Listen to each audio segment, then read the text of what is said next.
शुरू करते हैं जो जिस तरह आपने देखा कि जो मुल्क के हालात चल रहे हैं इस वक्त, और स्पेशली जो है जिस कॉन्फिडेंस से प्राइम मिनिस्टर जो है इमरान खान वो लेकर आए थे उस्मान बुज़दार साहब को, और जो उन्होंने कॉन्फिडेंस शो किया था उनकी कारकर्दगी में, लेकिन अब जो है सवालात भी उठाए जा रहे हैं। अभी तक इतना अरसा हो गया है और कुछ स्टॉन्च जो है सामने कारकर्दगी आई भी नहीं। मैं इफ्तिखार अहमद साहब आपसे ही जो है शुरू करना चाहूँगी, और जिस तरह ये उन्होंने बयान दिया उस्मान बुज़दार साहब ने कि मैं तो अभी ट्रेनिंग में हूँ, आपको क्या लगता है कि इतनी से टाइम में अभी उनकी कारकर्दगी को जज करना क्या जायज़ है, या थोड़ा सा उन्हें और टाइम देना चाहिए? शायद वो अभी जो है वो ट्रेनिंग में है, आगे जाके शायद कोई परफॉर्मेंस आ जाए सामने।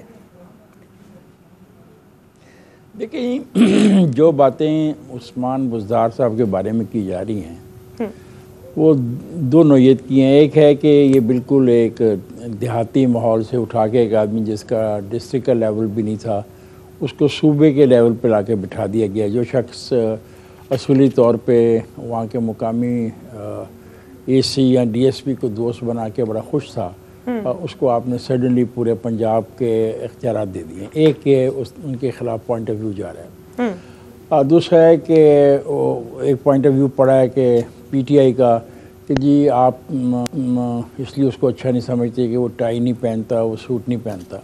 देखिए, पंजाब में इससे पहले भी अपना सरदार आरिफ नकवी चीफ मिनिस्टर रहे हैं, वो इतना वो टाई सूट नहीं पहनते थे, और गुलाम अहमद वाई भी यहाँ पर चीफ मिनिस्टर रहे हैं, वो सूट और टाई वगैरह नहीं पहनते थे।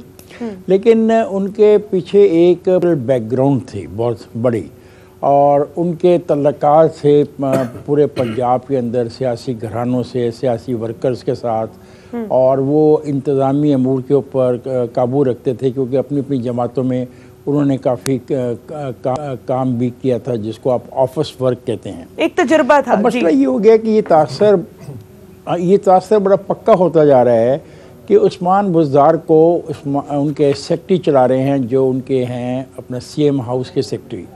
अब ये मसला बड़ा खौफनाक हो जाता है जब सीएम हाउस के सेक्रेटरी किसी चीफ मिनिस्टर को चलाना शुरू कर दें तो फिर तो इसका मतलब है कि आप सिर्फ एक ऐसा मोहरा हैं जो सिर्फ दस्तखत कर देते हैं कागज़ों पे, आप फैसला साजी में कोई किरदार अदा नहीं कर रहे। आपको कुछ नहीं पता क्या है, बाहर क्या हो रहा है, और जिस शहर में आप रह रहे हैं इस वक्त बतौर चीफ मिनिस्टर, आपको शहर के बारे में इल्म नहीं होता कि वहाँ पे क्या हो रहा है। जैसा कि सानिया साहिवाल के बारे में ये एहसास होता है कि एक प्रेस रिलीज जारी कर दी जाती है आईजी ऑफिस से, और उसमें कह दिया जाता है ये कुछ नहीं है, ये कुछ लोग थे जो बच्चों को अगवा कर रहे थे और पुलिस मुकाबले में मारे गए हैं।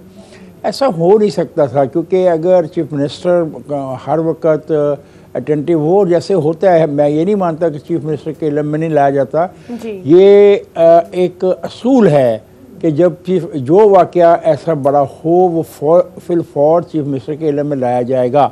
भला चीफ मिनिस्टर कितनी बड़ी मीटिंग को प्रेजाइड कर रहा हो, मीटिंग चल रही हो, उसको लाके उसका स्टाफ का कोई अफसर जो होता है मुजदिन जो उसके साथ, वो चिट पे उसको लाके दिखा देता है कि ये वाक़े हो गया, और फिर उसके मुताबिक चीफ मिनिस्टर फैसला करता है। अगर वाक़े की नोयत ये है कि फौरी तौर पे वो मीटिंग ख़त्म करनी जिसको वो प्रेजाइड कर रहा है तो वो कर देता है। ये हैं वो अपना इशूज़ जिसके ऊपर तनकीद हो रही है। बुज़दार साहब को ये सोचना चाहिए कि देखें, बहरहाल वो एक इंसान हैं, उनको उनके अंदर भी एक सेल्फ़ रिस्पेक्ट लाजमी होगी। जितनी तनकीद हो चुकी है अब उनको सोचना चाहिए कि ये इस तनकीद का मुकाबला कैसे करना है। और मैं एक बतौर सहाफ़ी के उनको यही मशवरा दूंगा कि खुदा के लिए सीएम सेक्रेटेरिएट के जो लोग आपके गिर्द हैं उनसे बाहर निकलें और फैसले करने में खुद देखें कि आपको क्या फैसले करने हैं। और देखें ना, बाज़ कहते हुए ना, ये बच्चों को एक बच्चे के, एक मिनट प्लीज़ जी, एक ऐसे बच्चे को जाके फूल पेश करना, मुझे बताएं जब वो फूल लेके जा रहे थे तो उनके साथ कोई नहीं था, कोई अफसर उनके साथ नहीं था ये समझाने वाला कि आप एक ऐसी जगह पे जा रहे हो जो बच्चा जख्मी, आप उसको फूल पेश करना चाहते हो गुलाब के, और बच्चा सो रहा है। मैं तो खुद हैरान हूँ कि सीएम को यही नहीं पता था कि जिसको वो विजिट करने जा रहा है वो बच्चा सो रहा है उस वक्त। तो ये बातें बाजार बहुत छोटी लगती हैं, बाजार इनका कोई माने नहीं है।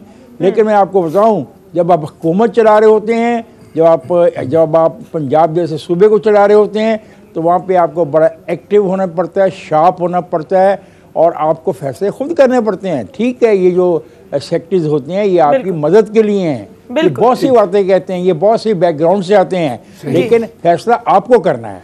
बिल्कुल। इत्तेशाम साहब, आप बताइए, इन्होंने जिस तरह पॉइंट आउट किया बहुत